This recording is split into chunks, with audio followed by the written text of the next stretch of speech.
On the factory key fob, you're going to go ahead and hit the lock button 3 times. Give it a couple seconds, she'll give you a confirmation beep, and she'll fire up.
Alright guys, so we're in the car, the panel's disassembled, we're going to install the harness real quick.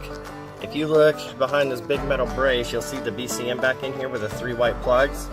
The one that we want is the middle plug right here, and you just push that tab and pull it out. Go ahead and plug our harness into it.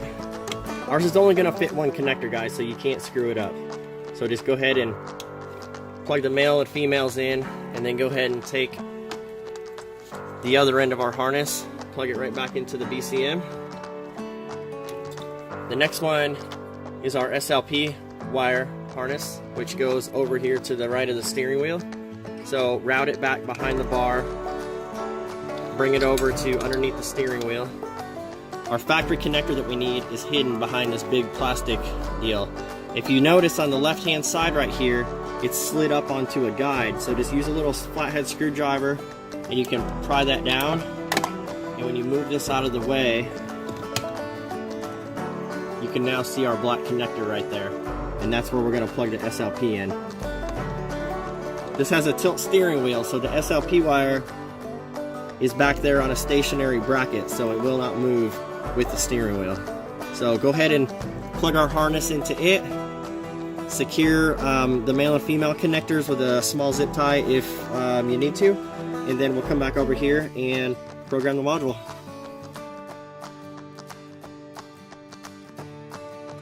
Alright guys, so we're ready to program the module. First things first, make sure the toggle switch is in the off position. Make sure the blue and pink wire connectors here are securely connected together. Go ahead and connect the red and blue plugs to the module. The order that you plug them in does not matter.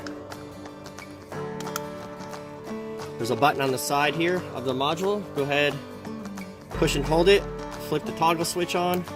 It's probably going to be hard to see the color here, but it's going to turn on amber or orange. Let go of the button, it will turn solid red.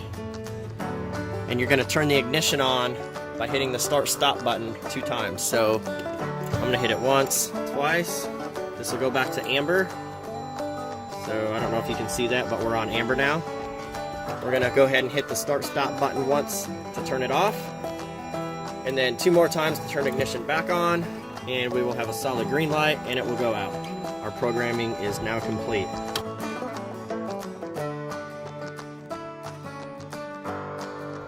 So we got a 17 Lexus RX350 with our remote start kit we just installed. On the factory key fob, you're going to go ahead and hit the lock button 3 times.